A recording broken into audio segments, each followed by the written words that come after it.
Welcome back, everybody. Game number 2 is ready to start. We're into the draft and best of 3 for the ESL One New York North American Qualifiers finals. This is the last semi-final, as the winner of this best of 3 will get themselves into the grand final up against Complexity. Now, Bounty Hunter's banned out this time around. Bounty Hunter's gone, and so's my co-caster. A little bit of an issue, but we'll head ourselves through the draft and hopefully everything should be good and ready to go. So let's drag Bounty taken out. Storm and Tusk are the bans there from Fire. They also removed the anti-mage, not wanting to deal with that one. But Gant, how you doing, man? I'm alive. I had this issue with the Skype call DCing when I was casting with Toby earlier, and I said to him then, I genuinely think it's somehow linked to Reborn. Because I've checked that I'm losing packets connecting to the Dota server, and what will happen is the Skype call doesn't work, and then the second I DC from the game it fixes, and I reconnect, and it's like somehow my Dota is using like a lot more bandwidth than it used to now that it's Reborn. Volvo is throttling your connection. Oh well. Yeah. Seems fine now though, so let's hope it stays fine. God, what? Nick? No. What? Not me, right? No, the stream looks like it's gone maybe it's internet this side. Because chat is going nuts saying picnic and the stream preview has stopped. Okay, well, yeah, for the VOD, we'll just run to the draft and we'll try and sort that out on the side. Dark Zero Undying, AM and Clink's taken out. DC, they've got Alina once again, this time though with a Clockwork and a Dazzle. Fire, their hands on the Gyrocopter. Gyro Rubik, not a bad opener. The one glaring difference for me between European and NA Dota is the lack of Earthshaker. Like, I feel like Lina ES is so common, as well as Gyro ES in Europe. Just the fact you've got that long-range initiation setup stun for the 4-roll or even 5-roll Earthshaker. And the only real time I've seen it in NA is Demon's offlane ES. Yeah, it's certainly a lot less popular, and bit of a strange trend that, because Earthshaker, when you get to those international lands, it really is everyone playing it. I don't feel like it's a regionalized hero when you look at, say, for example, TI5. But, speak of the devil, here comes Earthshaker. I mean, it does come up in the NA drafts, it just doesn't feel nearly as prioritized, which I think is what you're getting at. Comes up later in the draft, usually. And getting that Earthshaker with the Rubik, which is nice, because usually you don't want an Earthshaker to go against a Rubik. In fact, taking that early Rubik is maybe the deterrent for the enemy team, you know, not to take Earthshaker. 10 seconds remaining. Yeah, Digital Chaos will have to go somewhere. I mean, they've got to support Dazzle. They've probably got a mid laner, but it could also be a support laner. I would think that they'd pick another support here, unless there's a particular one position hero they need to commit to now that they're worried about getting banned out. The obvious example there's Phantom Lancer, but there's a Gyrocopter and an Earthshaker on the other side, and I don't know if they're confident to take Phantom Lancer against those heroes. A lot of people wouldn't be. They're super scary, honestly. Earthshaker alone, the fact that you have, you know, a support or potentially an offlane hero that can hard counter your one roll is always going to be incredibly difficult to handle. So that Scarth Mage pick kind of shifts the Lina definitely towards the middle lane. Yeah, and I'm excited. I gotta say, like, I'm fanning out a bit here. Aoi's Scarth Mage is just so ridiculously good.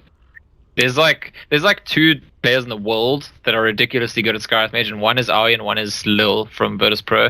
And I know that Lil, it's because he played it over 100 times in ranked games. I don't know if that's the story with Aoi, but so many times I've watched Aoi play this hero, and he just ends up being like an extra core. I mean, often he's laning with a hero that can move around the map quite early on, and he gets some space, but he buys different items to what other people do. I've seen him with a mech, I've seen him with a drum, and he hardly ever dies on the hero, makes a lot of plays. Just really phenomenal Scarth Mage player. Assassin. Dire team ban. Fire are gonna respond with a Templar Assassin. So they they know that it's probably going to be a Lina mid. TA versus Lina, I think it's a mostly even match. I want to say it favors Lina a little bit, but I mean, it's probably a lane where both players just farm, all else equal, and then they both go off and farm some stacks after that. The most likely outcome. And there'll be one final ban for each team, while Digital Chaos is still looking for their one position hero, and Fire are either looking for a support or an offlaner. I would err on the side of offlaner, probably. Sorry, Scan. I keep looking over to the side. It should be like there's nothing indicating it's broken anymore. So Is the chat still going mad? Yes, but there's obviously that Twitch delay, so it should pop up soon. Hopefully. But yeah. Right. So we're through to the final stage of bans. Fire. So you went through Earthshaker could be offlane support. Not quite sure where he's heading, and like Digital Chaos think he's definitely support, taking out that Broodmother. I'd be inclined to agree. But who do you go as your offlane hero here if Earthshaker's not there? There's no Clockwork, there's no Darkseer, Undying, Broodmother, Tusk, all banned out, even the Bounty Hunter that could, switch into the offlane role. And it's not as though you have a good setup for dual lanes here either. Yeah, and I would say let's go for that offlane slaughter again, but I mean, an unconventional offlaner is going to suffer precisely because, I mean, there's a Skyeth Mage. Like that's, in fact, I think why Digital Chaos ban the Broodmother is I was thinking, what's the hero that I can't utterly destroy and zone out as a Skyeth Mage? Well, Broodmother might be one of those heroes. He needs to constantly have vision of him, and he's got that regen anyway in his webs. Bring back the Bat Rider. Bring it back. Bat Rider could be interesting. I mean, I don't expect to see it, but it feels like it's long due. It's a hero that always went out, came in, and right now I want to say it's out for the longest it's really ever been out of the main metagame. Phoenix is still there. Phoenix could work. Oh, like it's not good against. It's not great against Scarth Mage by any means. In fact, you've got Ancient Seal and a good way to zone him out. One of the few offlaners though that can, still get experience and gold as long as you don't die. 10 seconds remaining. But I assumed that Lina would go mid, and now I'm not so sure anymore. I don't know what you think about that. I think they'll do TC safe lane Lina again. I think so as well. Ember is a Yawai hero. Throw him towards middle lane. Put Lina onto TC and safe lane that again. Like, Ember doesn't feel like a TC hero as well, looking at it on the other side. And that's a silencer. So it is an offlane Earthshaker, and yeah. You know what, it makes sense when we talk about the fact that there's that scary Skywrath zoning you. You need to have some way to just forcibly change the creep equilibrium, and Earthshaker is one of the few heroes that does that.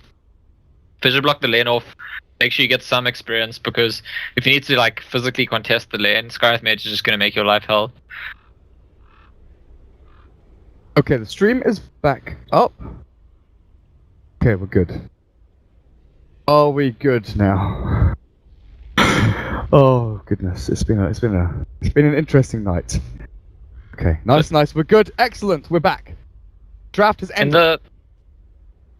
In the earlier series that I casted Tobia, the Fufyunks against Monkey Business, No-Tail actually ran Ember Spirit mode against Fatter's TA. And there was also Earthshake on the TA side there, and there No-Tail died very, very early. He was being aggressive on the Ember Spirits, tried to kill the TA, Earthshaker came in and fished, and actually it was the Ember Spirit who died. So I guess in this case it's offlane Earthshaker, not as likely for that same thing to happen.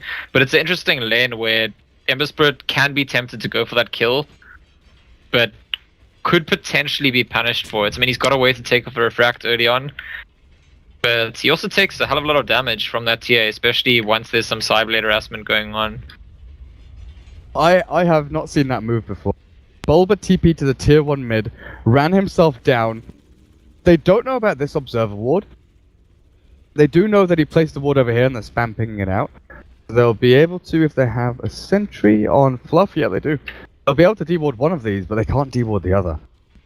So Bulba with a sneaky little move across there. Gets his items from the courier and gets it down. Misses the Observer Ward, the sentry. It does. Does indeed. Do they have another one? Oh, they've given it to the Earthshaker. So this is the most common sentry ward placed. to unblock this Radiant pool camp. So it's clever to actually put an observer ward that specifically doesn't get seen by it. And very often you do see a laning ward up against the Earthshaker. Just to see where he's hiding, because he wants to get up to level 2, level 3, block off the creep wave, make sure you know exactly what he's up to. But these lanes, how they're going to pan out? Moo, Earthshaker off lane, going to be heading up against this defensive dual lane for now anyway. TC, safe lane Lina, Biryu on the Dazzle. Yeah, Scarth Mage, AUI, going to be... Every time I see Scarth Mage on Naga Siren, I always talk about AUI, and it's starting to get old now, but this is what he does. He has made a name for himself playing this exact role and doing this move. Controlling the lane for 45 seconds to a minute to, a minute and a bit, the first wave and a half or whatever it is. Give your mid laner uncontested farm. You get a faster bottle, stop the opponent mid laner getting a bottle, and then you force rotations like this. Fluff can no longer sit down bot and try and find kills on Bulba, because with the Silence of Rubik plus the Gyro, you definitely have kill potential. So the Scarth Mage, he's got 3 different roles here, just controlling so many different facets of the early laning stage. Absolutely crazy. So Yawar gets up, 4 last hits, 5. Much full free farm, and now with the Flame Guard and Searing Chains, Fluff is dropping low. They don't have enough damage to finish him just yet, and Yawar had a little think about diving there. Look at the damage they've done. Salve needs to be used by 747. Fluff has to go back to base and heal. Yawar, a reminiscence of his brother Samil, actually. Just like really having a acute sense of how much he can push the aggression early on, and it pays dividends. The Scarth, the mid-harassment, and the just general mid-harassment strategy, I want to say it somehow originates from that old Cloud9 team, because remember we used to see PyLai doing it a lot as well, and he liked to do it with Wind Ranger. But with Bane as well. At some point in that team, I feel like they had a conversation and decided like this is a really good thing to do, and it is more widespread now. But I do associate it with those particular players. That's true. Like when Bane is picked up nowadays, I automatically think back to PyLai going in Enfeeble first. And even though people don't do it anymore, I still think that Enfeeble first Bane, you go towards mid lane, you throw 2 Enfeebles out, and you fully stop the opponent mid laner from farming at all. Now, 747 might actually be in trouble here. He's got a Melt Strike onto Yawar, but he's given up. He knows he's got Refraction charges here, but gets them off just in time. Yawar now has to turn. Brian. Fluff. Rubik with the DD. A little bit scary there with the hefty... That is a snipe. Damn! From Bulba. Bulba! What a player. And 747 will not be happy about that. His lane has started... He's really been struggling from the start in terms of getting farm.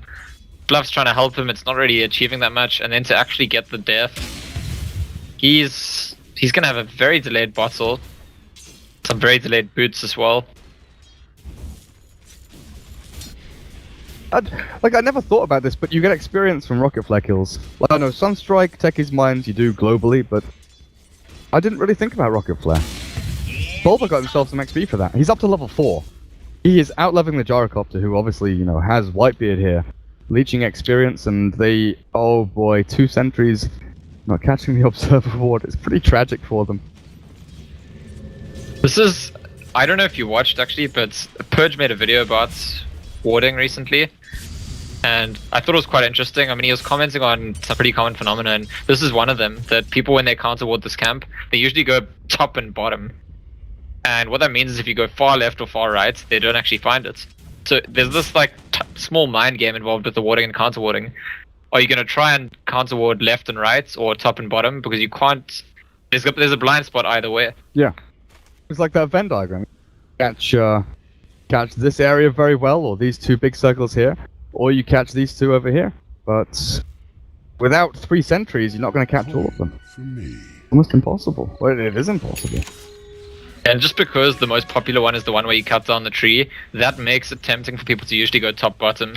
And so I think the safest ward to block at the moment is going to be the far left or far right, and usually it's that left one because it's actually better vision anyway. Now, Whitebeard keeps coming back here and is like, where's my camp? Where's my camp? I need to stack, I need to pull. He has managed to get up to level 3, so he's not missing out that much, and Fluff, he's the one that's really losing here. Level 1 still, doesn't have the Fade Bolt, doesn't have level 2.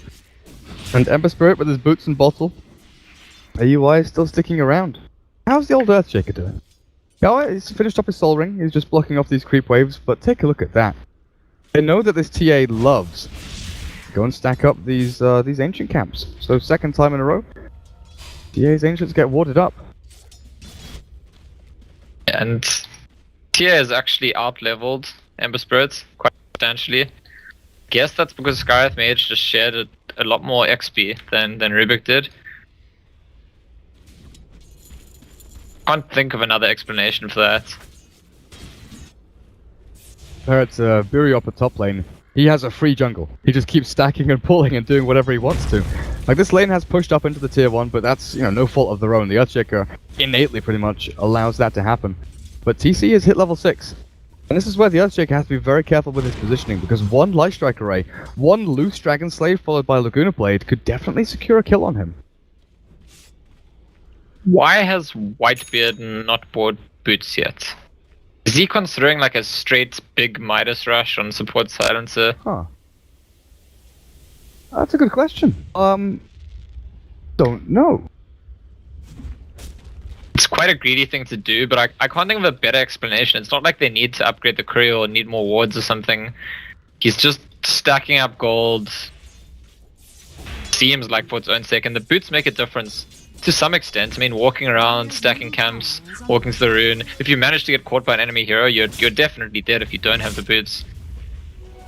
And it does make me think he's gonna try and at least keep the option open of going for that greedy build. Bulba Clock. Oh, it only just dawned on me. It's Bulba Clock. He is the clock player. Yeah, and it's also interesting because it's a discussion that I've seen a lot of people having recently about the item build on Clockwork. Do you go Tranquils? Tranquils is popular for most people at the moment, but then Blade Mail and Force Staff. Which one first? Do you get both? Bulba tends to usually go Blade Mail. I think he actually swears by it. There's a lot of players recently saying that Blade Mail is outdated and it's not the item to go on Clockwork. People say go Earn, go Force Staff. I'm not sure what he'll do this game, but I feel like he's one of the players most associated with the Blade Mail build, actually. Yeah, I think I was talking to Blitz. I can't remember. Someone at the Red Bull event the other day, and they had this chat with Bulba, and he said that Clockwork is, basically not a hero without that Blade Mail. In fact, you can jump in and cause so much havoc. You become that frontline target, and then you pop the Blade Mail. All of a sudden, people don't want to touch you. They can't focus you down, and you're still there with the cog disrupting, causing chaos in the middle of the fight. And since that changed, because Blade Mail used to be magical damage, then it got changed, quite a long while back, but still, back to pure, or to pure from magic, it becomes a little more potent as well. So when you jump onto someone like an Earthshaker or a Silencer or whoever it is, can't really stand and fight you. They're still going to be dealing that massive amount of damage back to themselves. It's so interesting because the Force Staff is more kind of guaranteed utility, and the Earn actually also in terms of going for kills once you have charges, it's more guaranteed. You don't require something of them. In some cases, like Rocket Barrage, Blade Mail is guaranteed damage, but it's interesting because recently one of those, those unofficial Kappa costs or whatever that Eternal Envy and friends have been doing, I heard on one of those, a bunch of them, I think it was S4 maybe originally said it, and then the others just agreed. They were like, no, Blade Mail, not a clock item anymore, stop buying it. That's what they said. And I know that there's strong opinions on both sides of that debate, so I wonder if like it gets resolved at any point, or if it just stays being that way, because... The level 7 gyro rotation.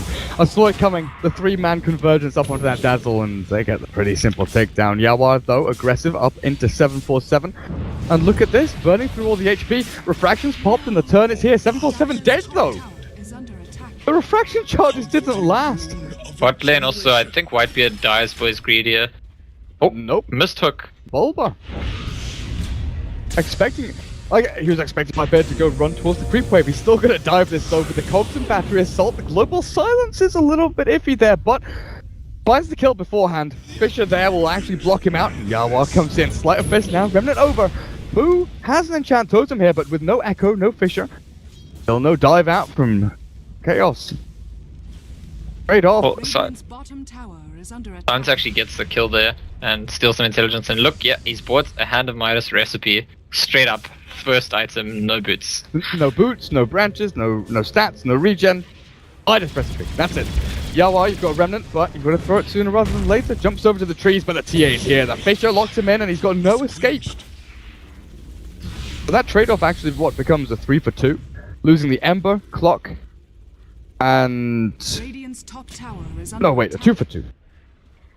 They killed the TA, the Silencer, and then they got the Ember and the Clockwork in exchange. Yeah.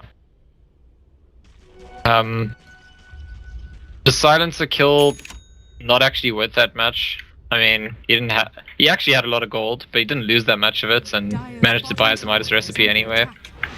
Radiant's top tower is under attack. TA for Ember's a pretty even trade. I think the Clock's worth a bit more than the Silencer.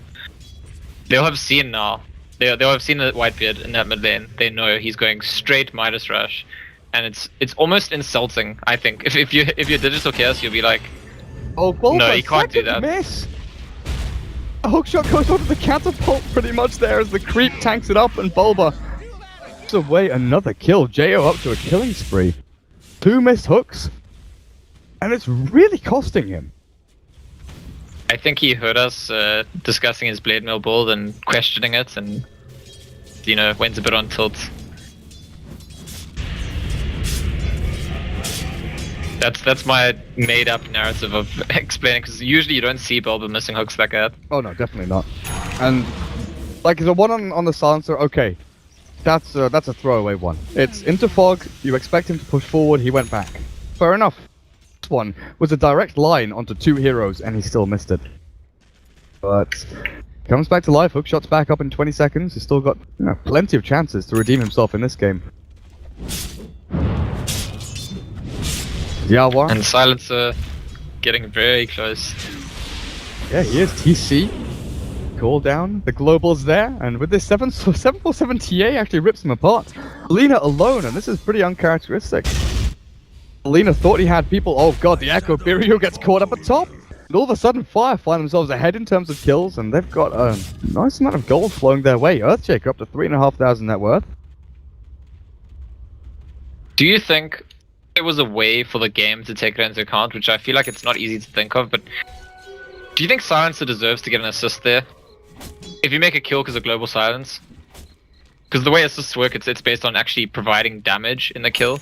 But there's other situations like that where you slow someone or disable them, but there's no damage involved, or Mirana uses ulti. Like Batrider Lasso, I think, is one of the bigger ones. Yeah. If you don't damage with it, if you don't have Firefly, that was always the one that I looked at and thought he needs an assist. Oh, he's in trouble. He is. He's dead. The dive under the tower. Flat cannon is actually what gets them the kill, and not 747. This hasted TA running around, causing absolute havoc for Digital Chaos here. Look at the Gyrocopter, and he's farming nicely. Phase boost drums. Jo has been TPing around from bot to top over and over again. They still lose the tier 1. Can they chase this out? Fisher lands on Biryu, and now the call down not forthcoming. Oh, Bulba. He landed that hook shot, kinda, and trapped 747 in the cogs. With the Mystic Flare, they've got the setup and the kill. That's something that we didn't really talk about, was that classic combination. We used to see Sand King plus the Scarrath. Then we saw a lot of Clockwork plus the Scarrath. Just the fact you've got long range initiation, trap from the cogs, the damage from that battery assault, and the Ancient Seal to amplify all your damage up, and Mystic Flare. And the kills. They've moved themselves into this Dire jungle to try and find Lina, because TC has left the lanes and he's looking for the little bit of farm to get him up to that Yule Scepter. I gotta say, I mean, this is not a general criticism of the player, but it's a particular criticism. 747, we were talking about this last game as well. I think he dies maybe a bit too much. We were saying then the Queen of Pain just maybe too reckless and blinking forward. TA is another hero that, if you're safe about your movements, if you've got traps to scout, your refracts ready at the right times, you pay attention to where the enemies are, how many off the map, probably shouldn't be dying that much this early in the game. Yeah. Level 4 refraction. Obviously there's things like Flame Guard that Yawar has used to full effect to burn through those charges, but yeah, situations like at the bot lane where he's sitting at the river entrance with that vision, not knowing what's going on. Oh, Bulba! He's not gonna miss that one! That's the sweet-ass revenge onto that Silencer. I don't think Whitebeard cares that much, because he's got his Midas operational, he's got boots, he's got a TP scroll, and yeah, I mean, they can occasionally kill him, but he's gonna keep scaling now. He's got all the farm that he really needs to be functional in the whole game. Now, what do you think? What do you think he actually heads on into? Because Port Silencer nowadays, I've really loved like 4-staff Glimmer Cape go for that kind of utility rather than the big Aghanims Refresher kind of thing. But do you think he needs? Oh, okay. Yawa jumps back to a Remnant. Do you think he needs one of those big items to deal with the Ember Spirit? I think when you go straight Midas with such a rush, it does suggest to me you will be going for a big item, abusing the fact that you can actually get it without taking that much space on the map. I would say Refresher Orb. I kind of personally agree with you, especially because there's a clock on the enemy team. I think I'd be much happier to just see a 4-staff. But I don't know if you... Well, Global for the Dazzle. Are they even gonna... Yeah, there we go. There we go. But Whitebeard's in trouble. Yawa, yeah, he's towards the lane. He uses Midas. That's value right there. Midas off cooldown. Bulba, though, has hooked in, and the Cogs rocket barrage. Jayo dies! Bulba survives, and now they turn back for more. Bluff and Stuff is down and out, and in from the side, Yawa's hunting for more. Moo, he's got no mana, he's got no soul ring. He does have a TP, though. There's no one to stop him from escaping that. And notice, while I was saying, 747 seems to be a player who dies maybe a bit too much in general. Just look at Aoi. I mean, his team has had quite a lot of deaths, and it's the Dazzle and the clock mostly. And Skywrath Mage, a hero that is actually, I think, one of the squishier, easier heroes to pick off. But it's just a strength of him as a player that he's good at minimizing the number of deaths he gets, and that's how he ends up coming out with these items a lot of the time. People always talk about how he spends a lot of time farming, but come on, Skywrath Mage is not a hero you can flash farm on. No matter, you get given space as a Skywrath Mage, you're still not going to get all of your farm to become a core just from creeps. A lot of it has to do with getting kills and not dying, and he's at 5 assists, he's been near a bunch of kills. He has died only once this game. And I think every support player watching this could learn from Aoi's approach. Yeah, it's like we talk about a lot of offlaners. Phoenix is a prime example of a hero that maybe can't farm a ton, maybe doesn't get a lot of value, stat camps or anything like that. But as long as he gets that tick gold over time, he gets the Tranquil Boots and then the Midas, maybe he gets a kill or an assist here or there. The not dying, that's really a key factor, and that obviously is during laning stage. But for supports, you really have to factor that in for the rest of the game. If you're not throwing away cheap deaths, and a lot of the time it comes a lot more down to you missing out on gold than giving your opponents gold, because kills don't give a ton. Don't give a massive amount of gold.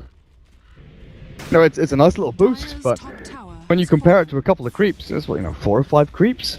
It's a creep camp, one stacked up creep camp. Oh, they're smoking straight into the enemy. Oh, Bulba. The Skywrath Mage ult there. It's actually going to cancel out the blink, so Moo can't move forward, but Bulba's already gone. Bolt down will secure that with the rocket barrage, and stolen out is Arcane Bolt. Yawar wants to fight. He'll get Fluff. They can't get Jayo. Well, at least they end up getting a return. It's probably still not worth it. They lost their bot tower, they could have support for their offlaner. But you could see by the movement they made with the smoke, the way they ran through the jungle this way, they just did not expect that the enemy team is sitting in their jungle there, because they can go a safer way that doesn't involve, they go around the right side. Exactly, just like that. And then they don't need to risk going up the high ground. Do expect 3 heroes sitting up on this little plateau here. Earthshaker, I'm pretty sure his blink got revealed there. I'm not 100% certain that Digital Chaos clicked him and saw it, but you can kind of assume that Earthshaker's there, he's got the blink in the vision, and they know. So they're going to be a little more wary about their positioning and how they spread themselves out, especially in small, confined areas. They might even give up this tier 1. Desolator for 747 is done. Roshan is available, and this is where the Radiant really want to start applying a lot of this map pressure.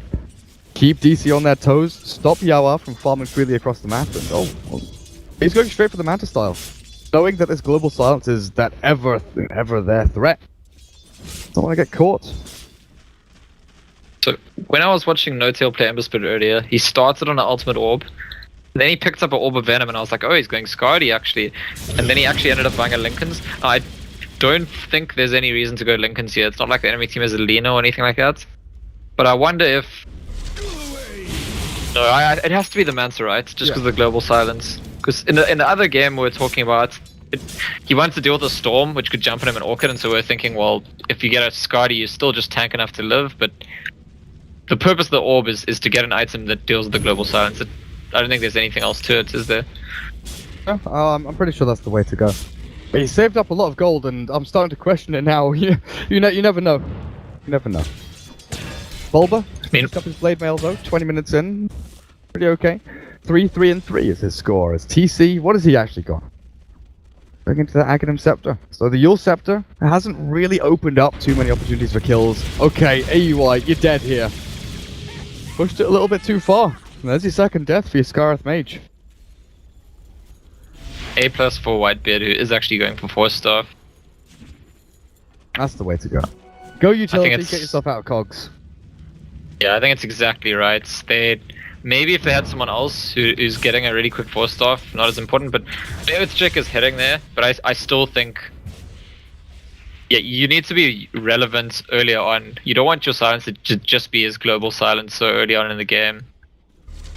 So if you can get that 4-star, then he's doing two very relevant things always. And in fact, with the max curse build, you'd be surprised at what kind of impact it can have in a team fight if the curse is well timed and hits a bunch of people. Jo got phase drums. All of the drum charges have actually gone here, and Biryu walked straight into the gyrocopter. Mu even blinked forward looking for the enchant totem on the back end. Radiant, they want to try and safeguard their own jungle, smoke up. But where are they heading? Into Roche Pit? Clockwork has used Flare to scout it out, but they had themselves in now. They're going to get seen. Bulba's walking forward. Oh, barely. 747 escapes right past him, and... Yeah, he was being ganked. He's got a Manta though, and he has a Spirit up, so... And he's got DD. He doesn't have people behind him to actually turn this and try and fight, so he should be okay. He will be. He actually got changed up. The Rubik's Stole chains, the final glaive comes back to hit him. But that's global pop now. This is now a period of time where DC can say, okay, global's down. We can go and fight. We've got the tools and abilities to go and look for pickoffs, even look for a 5v5 here. Yeah. I guess it's the Manta reveal. They maybe didn't click on him and see that he had the Manta, because going for that kind of kill when he does have it is extremely difficult. They have all smoked up. It does look like they want to take that fight you're talking about, but the line's been drawn on the map to go all the way to the top lane, and I don't know if they can get there on time to have a relevant impact. That's a long journey. It's only an Earthshaker up there as well. You look at the defensive positioning here of JO, Fluff, and 747. They're all behind this tier 1 and middle lane. So they're expecting, their jungle, they're expecting maybe a push over onto... Okay, they still find them. They're expecting this push onto the tier 1 mid. But DC just get the simple pick off up at top. So given that the global's down, and they could go for a fight to just get the offlane Earthshaker, feels like maybe a bit less than what they could have gotten out of that. They could have gone for an objective, maybe got the mid tower. But as the rush pit gets pinged out and rocketed, it reminds me actually, if you compare it to the previous game, Yawara's TA was just doing work and killed the rush really early. We haven't seen that. We haven't seen any kind of attempt from 747 to sneak into that rush pit. Even when they've smoked up, they've actually gone and looked for other things. They haven't been able to. Do have a little ancient stack though for him, so he can go and sneak that. He's heading up here to play aggressively. Yawar has his Manta style, so it's like, okay, they've got Blink Echo, and I think that's what they're waiting for here. Yawar is going to get up in its creep wave. Blink Echo is ready and waiting. Here we go. Earthshaker Blink Echo catches him, and now the stun, but can he escape? No, he cannot. Rubik with a Fade Bolt will secure the kill. And that's how you do it. That's how you kill the Ember Spirit with a Manta style. Yeah, and that's actually not... There isn't really much of a good trade-off there for his team. No one is really pushing deep on the map. Bulba's farming pretty close to his tier 2, and the rest of the heroes were sitting in the jungle and near mid lane. That's just a clean kill for Fire. Like, really good value for them. Did they damage him too much? I mean, he lost a little bit of gold there, but... again, it's like the anti-mage. It's time off the map, not farming. He's not being efficient. Oh, he's dead, obviously. He can't go and split push or anything like that. It has bought a little bit of time, though, for TC to finish off Aghanim Scepter, Clockwork, farming bottom lane. So with all of this commitment up the top to kill the Ember, he has kind of baited Fire into a position where they've used a ton of their heroes, a lot of their own time, trying to deal with him. And there you see it, Fire, okay, they get themselves a nice little swing of gold going their way from that kill on Ember Spirit. Experience-wise as well. They've actually stepped it up. Chaos, one game ahead in this best of 3, 12-10 now, 24 minutes in.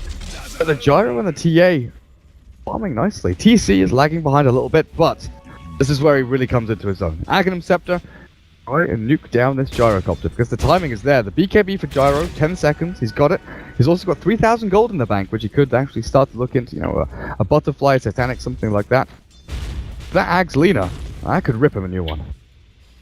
Yeah, and I think it's exactly right. It's what they got to get some value out of now. Digital Chaos get 1 or 2 important kills with the Ags Lina. Maybe they want him to be level 16, ideally. He's not quite there, but combining with someone else, or if he's going for one of the weaker heroes, he definitely can, and that will be important space. Yawar's actually chasing pretty deep to try and get 747 here, and 747's blink isn't ready just yet. That melt strike though. Yawar doesn't have any help. Well, 747 does. Moo is backing him up. Cavalry on the way forward. He clears out the illusions. But that's space created. That's actually really good from Yawar because he knows that he baited a bunch of allies to head this direction. It's obvious to him that there's no way he kills the TA fast there. So by chasing the TA, he will draw other people, and then he TPs down to the bot lane, and he's actually made some space for himself there. That should help. Got a regen rune. Remnant sees into the Roche pit just in case they do smoke themselves around, but 747's pushing onto the tier 2. Where are they going? They're gonna rush. They're gonna rush. They have a medallion. Nice. That's a really nice move actually. They can just jump the Semper Spirit in, and the Radiant have they have no way of doing this. They can't get in there. They're taking the tier 2 and they think, right, we've got the better trade. We've got the tier 2. What have they got? They've got nothing. They're farming bot lane and that's it. They're probably trying to set up to defend here, which is why they spread themselves out so thin. But Roshan, it's pretty much already dead. It's one of the most common trades in the game, I want to say. If you have to choose which tower in the game is most commonly going down around the time Rush dies, it's that tower. It's the tier 2 at top lane. Because you sense the enemy team's going to your tier 2 top, and that's like a signal, time to rush. It's just so far away from Rush. Even the tier 1 top, although usually Rush isn't that early. Oh dear. Dazzle, you kind of walked into this one. You've got your Grave. I don't know if you can cast it in time. Looks like you can actually. Grave up, can throw the Weave out on the side as well. Is that going to finish him off? It doesn't.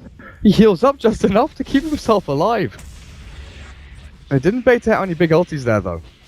Dazzle, with the Dazzle, a heal being stolen by the Rubik. He's got the Shadow Wave, and this could actually keep the sustain going for the push. And Whitebeard has actually got a point booster, so it's not after forced off, not actually refresh at first, the Aghanim Scepter. Aggressive weave though. That minus armor added up with a sleight of fist. The Spirit can do a ton of damage, misses out on the chains with the slight combo. Look at AUY though, farming away on the spot lane, the split pushing Scarth Mage. His mech is 300 gold away. He's going to be heading into the Ancient Greaves. Ancient Guardian Greaves. I don't know why I always call them Ancient Greaves. Or Ancient Seal, I guess maybe if you're looking at the hero, it's... That's great for him as well, because he can dispel that global. Oh, wait, what? Okay, they wanted the global to stop 747 from dying, and TC could have had that. Bogged a little bit and turned himself around. But yeah, Greaves to dispel that silence is going to be great for AUI. Yeah, that's actually a very good point. It's not something I thought about before, but I mean, you buy the Arcane Boots, you buy the mech for utility for your team, you buy the Greaves for utility for your team, and every so often the Greaves, the dispel effect on yourself is actually relevant, and definitely against the Silencer, that's probably one of the most obvious cases. Yeah, like Darkseer against Silencer, Guardian Greaves are the go-to item, just so you can get your combo off, and AY here. Who do you aim to silence and Mystic Flare? Is it just the person that Clockwork goes on, or is there someone in particular that you really want to silence up? Silence the Silencer? Yeah, silencing the Silencer would be pretty good. Otherwise the Earthshaker. Oh, Aegis. I think those... Yawar still towards mid lane, TC lifted up, and he's down. Grave can't save him, throws Laguna Blade to kill off Fluff, but TC's life is forfeit here. Breaks. A Clockwork hookshot to turn things around, but Yawar is so low on mana, they can't do it. Meanwhile, down at the bottom lane, Templar Assassin finds the pickoff on AUI Scarth Mage, and they're being closed in here. 747 is hooked onto on his Blade Mail. Bulba. That's another go there. Another time where TA has stayed around too long, thought he could get a lot more value, Dire's middle and tower loses out massively. Yeah, I mean, really don't like to pick on someone, but 747 is dying too much, and in situations where he really doesn't need to be dying. Team just got a really big win there, actually. And maybe it's because this team just got a big win, he got a bit complacent. Just a little bit too comfortable. Yeah, like, they killed Lina twice, then he got the pick off on Scarth Mage. I guess he thinks, oh, I can take the tier 2 for free. They're not going to contest, but Digital Chaos, they really, really were not giving up that tower. And Yawara's actually very close to his Battle Fury now. And I mean, he felt like he needed to go for the Mansa first, just to be safe. But once he has the Battle Fury, that's when his farm starts escalating, and it's really when he becomes a major threat in those team fights. And then from then, every item that he does pick up, the Daedalus and whatever he gets after that, just makes him into more and more of a monster. High ground defense becomes even more strung out from DC, because Fire, what do they have? The TA to walk up with Refraction. They don't have a Solar Crest. They've got, you know, they've got no defensive utility really here. They don't have a Dazzle. They don't have Glimmer Capes. They don't have anyone that can save someone from a sticky situation. They do have aggressive options though. When Yawar can Remnant away, finish off his Battle Fury, and now turn things around possibly. They know the two supports are here. Bulb, Fluff and Whitebeard are both in their own jungle. Bulba, the 4-staff out from Moo. Jo into a situation where he can just run himself away. Yawar's on the chase, on the hunt, looking for the Remnant forwards. Oh, there we go, he's got him on the very edge of the slight.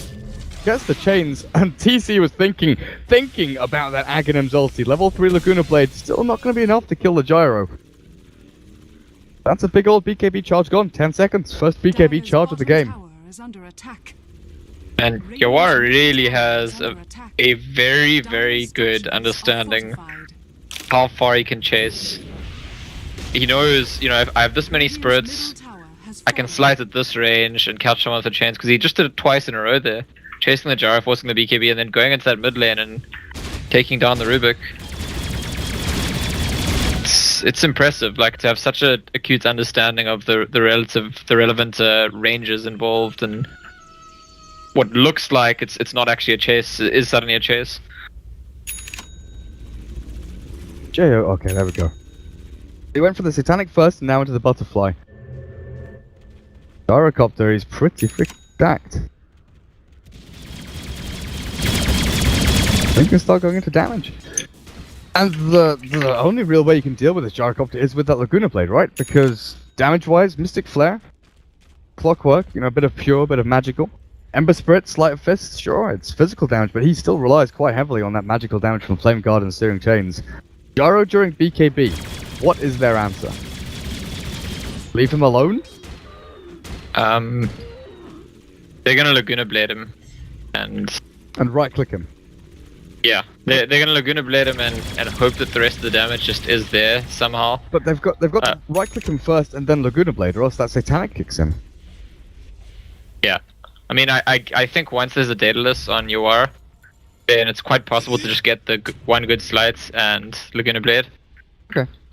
But it's difficult otherwise. I agree. It's difficult if you start with the Laguna Blade. He turns on Satanic and he just like laughs it off. And I think, because I costing with you and this happened yesterday, where there was a Shadow Fiend. No, maybe it wasn't. No, it was with Kappa. I was costing the Alliance game, the one game that Alliance nearly won, where S4 was playing Shadow Fiend. He BKB'd, and the enemy Lina would every time just Laguna Blade him as he BKB'd, but they just couldn't finish him. And he'd mech, turn around and just fight them. Turn on Satanic, whatever, and it's a similar situation here where it's actually not worth Lina using Laguna Blade on him if they don't have a way to kill him. So even though it's generally considered to be a counter to him, they'd better be sure that they can do the rest of the damage, otherwise you might as well just be Laguna Blading someone else. Yeah, then you add in this TA, like refraction charges are difficult to get through already, but if you add in a BKB there, it's the same question again, you know? How do they kill the BKB TA? It does get difficult, and I guess the answer is always going to be this Ember Spirit. If he can get those crits, if he can get the lucky hits now, hook shot, scouted out move. Doesn't get the Echo Slam or anything off, but Enchant Totem locks Yawar in place for now, and Won't get the kill. Cogs to give the retreat here. Bulba is down on the low ground, sent back up. 747. He's going to try and take this one down. Wait, what? He had a chains on him. The Ember Spirit had slight chains the Earthshaker and then throws it out. So, yeah, the last bit of the chains damage just killed the Earthshaker. He stood there waiting to die. Thought somehow he like placed a remnant down here and then jumped from remnant back to remnant up at the top rune spot, but yeah, chains makes a lot more sense. So offlaner for offlaner, not an awful trade there. Work still making his way towards the Aghanim Scepter. The blink forward, Dazzle.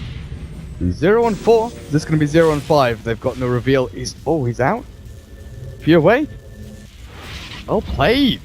That Glimmer Cape. And this is the kind of thing I was talking about. The defensive utility items that the Dire have, or Dire can build up into. With the Greaves, with the Glimmer, the Medallion, Solar Crest. So much more dynamic than the Radiant. It's a bit on fluff though, because he should have, and he's just bought some sentries. You'll often see that. As a support player, we'll take responsibility. If we don't kill someone, and I was involved in the kill, and it's because of Glimmer Cape, it's on me, I need to buy sentries or dust, and Fluff responds appropriately, sends himself some sentries. Right now, Yawar is farming very far forward with impunity pretty much, farming up even Radiant jungler camps here, as he slight chains over onto the Centaurs. 747? Through you again. Blink forward, not going to catch him though. But response-wise, Fire is getting pushed from left and right. Top lane in their favor, going towards the tier 3, but take the big man. Roshan's alive. They've got a TA trap in there. Yeah, and they had a Spirit in it earlier, so both teams do know that Roshan's alive. Oh, Fluff has walked straight into this. Blink Echo will finish off AUI. Yawar, 2 hits. No, he's still not dead. He's got his jump away. Lights first. Laguna Blade will finish off the Earthshaker. Yawar silenced up the cooldown. Does he have a Remnant even? He's got a stick charge. Yep, he zips back. Remnant into the Radiant jungle. He's himself back and safely home. It's again a good look straight out. The trouble that I'm seeing coming up for Digital Chaos is that Ember Spirit can outcarry the enemy team. Ember Spirit can beat just about anything, I think, if it's played well enough. But it doesn't want to be in the thick of the fight, doesn't want to be the hero at the front tanking, and Lina doesn't really want to be that hero either. So the pressure ends up being on Bulba to manage to win them fights by getting the right hook at the right time, the right cog. That, you know, bringing the enemy team into vision so that everyone can be seen, we know where everyone's standing, and Ember Spirit and Lina can just do the things they need to do. KO getting hit down. Yawar. This goes for the sneaky play and jumps back. But yeah, I agree. The Clockwork is the one guy that goes in. The rest of them do like to sit in the fog a little bit. Ember Spirit more so than Lina. You know, you want the sleight of fist spam just to keep on coming. And we've seen a couple of times, especially when he's against Phantom Lancer. Sure, the Ember Spirit is a great hero up against the PL, but if you're in a fight and you get your mana burnt out, or in this case, if you get, you know, hit down to half HP by the TA, who crits with that Daedalus pretty damn hard, the Desolator damage and minus armor as well, you can get locked in place by that Echo Slam from Earthshaker for long enough to actually finish you off. And he hasn't gone for, you know, BKB or anything like that to keep himself surviving in the mix of a team fight. But look at this. They've found Moo. Absolutely perfect movement and rotation through. The cogs, though, not so great. The hookshot forward will find Fluff and stuff, but the Roshan died, snatched by TA. That's the Aegis, and now she's going to bring herself back to life. Yawar, Remnant back onto the high ground. But they've got a hookshot from Fluff. Lina actually dies in the thick of things there, and Yawar doesn't have a Remnant, and his TP boots are on cooldown. The Roshan got killed by the Dire. TA takes Aegis and does die and lose her second life, or loses her first life even. But Lina dying there is a pretty big deal. All things considered, I think it's still a good trade for Digital Chaos because they were very close to just losing the Rush and the Aegis. And I think they'd rather come out of the fights with the Aegis gone and Lina dead and getting the last hit than no one died but the enemy team got the last hit and the Aegis. Yeah. Because that would mean that the Radiant walk up high ground with the TA or the Gyrocopter, put them on top of the ramp and say, hey, you come and fight us. We've got 2 lives on one of these heroes. Deal with it. But in this situation, Digital Chaos have a little more room to maneuver. Like Yawar, his invis, he can run himself back to base. He's actually going to loop back here. And he could finish his Daedalus here, but he's just a bit concerned about buyback. If he does finish his Daedalus, then all of a sudden there's no buyback. If he does once, the game could just be over. Light number 1. Tier 3 tower's already gone. 747. Pounding away at the racks, but they don't want to overcommit. And they have a smoke. This is something that I really like watching out for now, is like the fake back. We used to we saw a lot from like VP and Power Rangers, a couple of the CIS teams, where they take a tier 3 and or they take a racks or something like that. They back themselves up, smoke, and then re-engage. Nothing like that from Fire just yet, even though they do have global and all of their ultimates ready and available. You have to say, if you look at all the net worths of every hero in this game, at this point, 40 minutes into the game, Whitebeard is just a freaking genius. That build of buy 0 items, not even boots, not even branches, straight into Midas, it has paid crazy dividends. I mean, he's only got about 100 creeps. He's got less last hits than Dazzle. His net worth tells a different story. Extra 4,000 gold, and he's got the Ags, and he's now on the way to the refresher as well. Has Rubik paid too much for that though? Because he's down at 4,000 net worth without a blink, without glimmer cape or anything like that. Is it worth the disparity there for your Silencer to have? Obviously it's good for the Silencer to have 12,000 and only be 3k behind the Lina, but Buffer's missed out a lot here buying all the Observer Wards and stuff.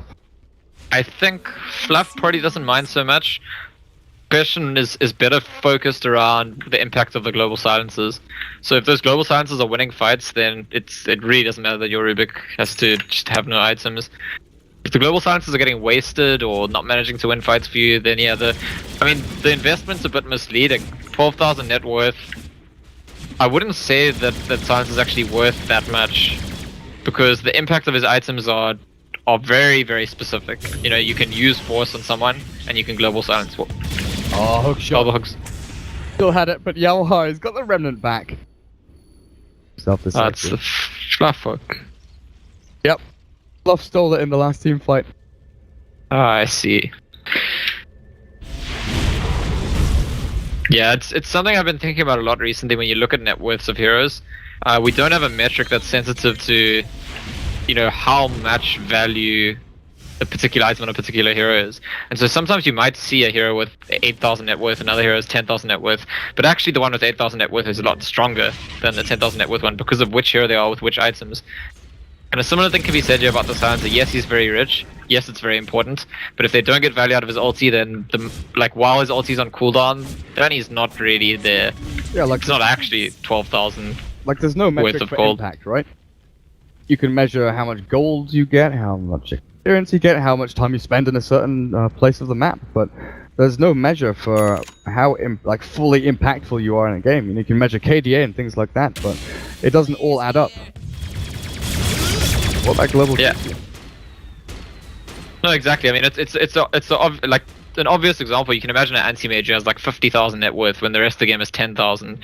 But if he bought 6 refresher orbs, he's not actually worth 50,000 gold, right? He's just not. And there's certain cases where that comes out quite often, and I think some support heroes are good examples of that. Especially support heroes that go for Aghanim Scepters, where it does feel like when their ulti's on cooldown, they're certainly not worth the gold that they've spent on that Aghanim Scepter.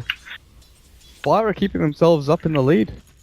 There's Dazzle, sure, he's got his Solar Crest and the Glimmer Cape, and he is now playing the split push role.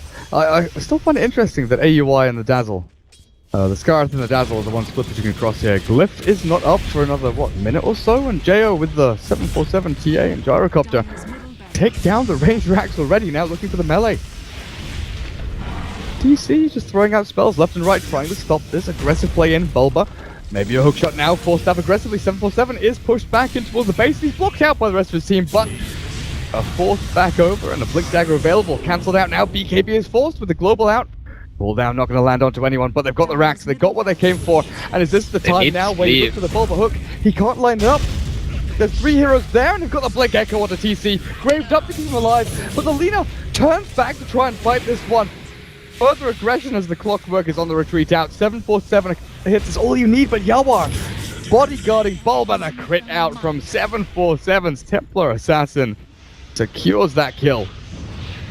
Now Moo has a Yules with the Fisher, Rocket Barrage, Biryu dead. No, he's not, still alive. Glimmers up, Jo. Up a little bit further back and the jump back in. Yawar, he wanted a crit, get one. Jo still dies and are forced staff over. Whitebeard TP's out. Fire have lost a lot. I think they bit off a fair amount more than they could chew. They stayed too long, simple as that. Global Silence down, BKB's down, they need to not be there anymore. And Yawar, by the way, went back after that Chrysalis for MKB actually. He's realized, and I think that's why they didn't commit to defending their axe actually. Both enemy cores of butterflies, and until Ember Spirit at MKB, they don't win a fair fight. They won that fight there, but it's because Fire stayed too long.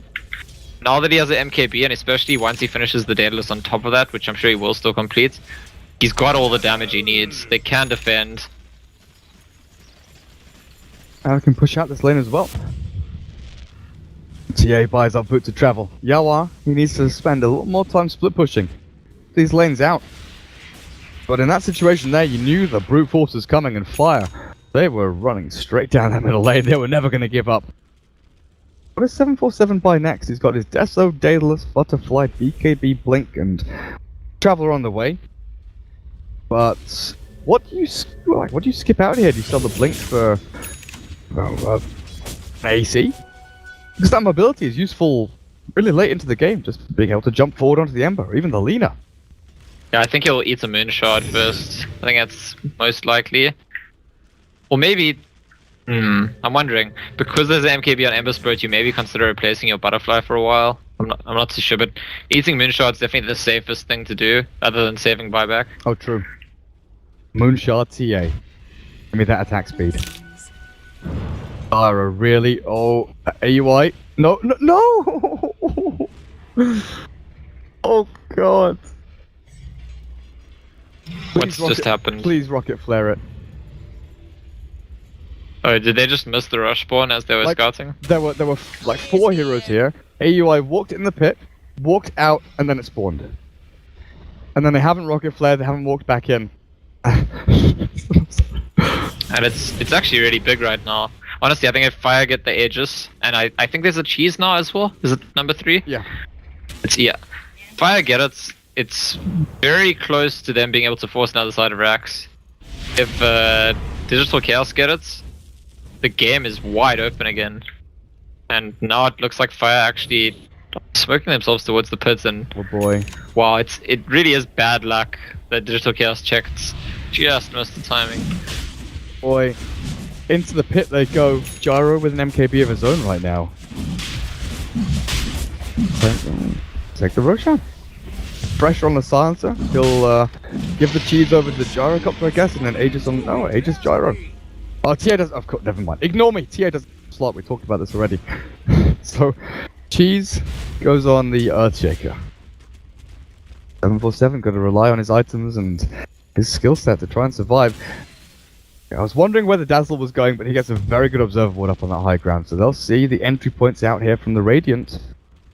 It's up to Fluff and Stuff to place a rando sentry down. Oh no! Okay. Fluff and Stuff is so good, actually. Is it DD on Ember Spirit, by the way?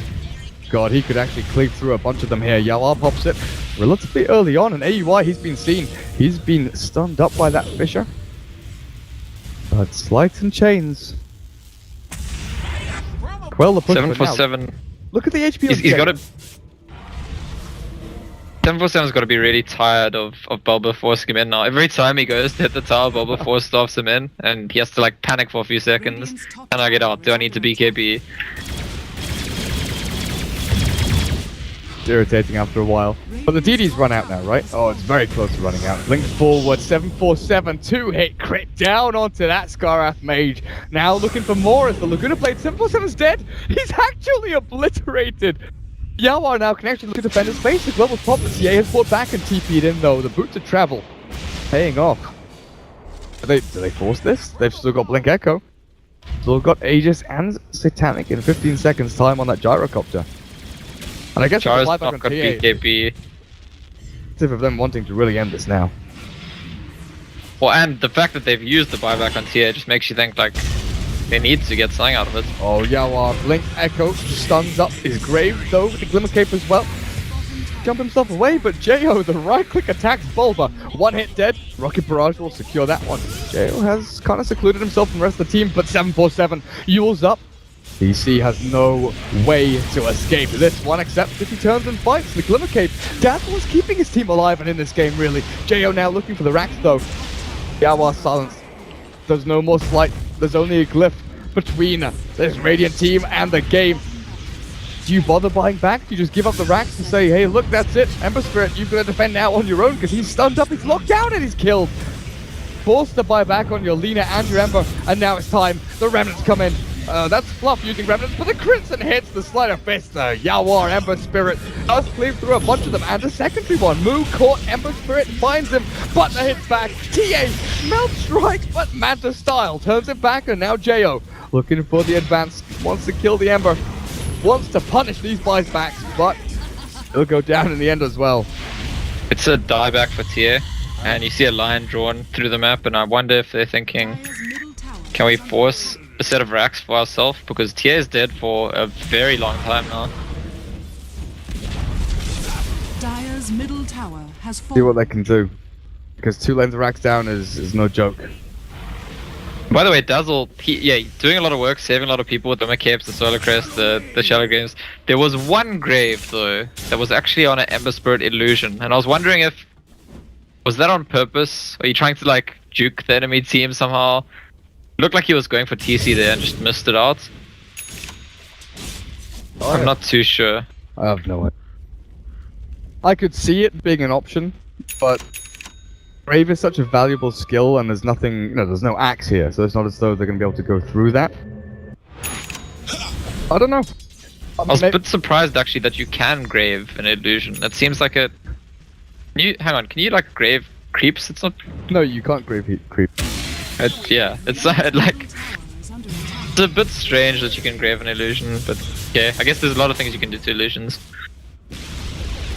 Radiant's middle tower. With 2 lanes pushing in here, actually. The TA dead for 37.